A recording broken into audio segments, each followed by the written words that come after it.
घरों में AC current क्यों आता है, डीसी क्यों नहीं?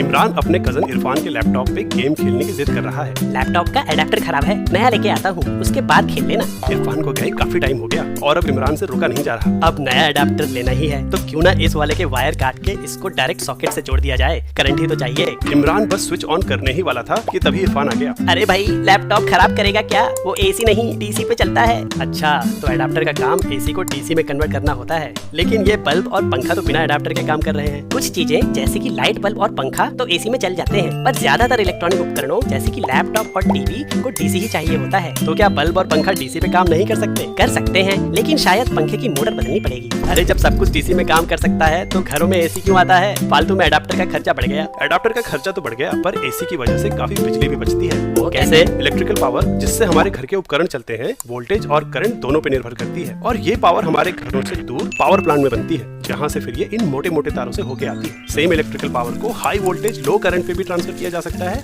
और लो वोल्टेज हाई करंट पे भी। लेकिन हाई करंट का मतलब ज्यादा इलेक्ट्रॉन्स का मूवमेंट, और इनमें से कई इलेक्ट्रॉन्स मेटल के एटम से टकराकर उन्हें वाइब्रेट करते हैं। फिर एटम्स इस वाइब्रेशनल एनर्जी को हीट के फॉर्म में लूज करते हैं। इसलिए लंबी दूरियों में ज्यादा करंट पे पावर ट्रांसफर करने में काफी बिजली हीट के फॉर्म में वेस्ट हो जाएगी। एसी वोल्टेज को ट्रांसफार्मर का इस्तेमाल करके बढ़ाया और घटाया जा सकता है, और क्योंकि पावर प्लांट से कांस्टेंट पावर आ रही है तो वोल्टेज बढ़ाने पे करंट कम हो जाएगा, और अब ज्यादा इलेक्ट्रॉन्स ना होने की वजह से हीट लॉस भी कम होगा। समझ गया, लेकिन ये ट्रांसफार्मर काम कैसे करता है? और डीसी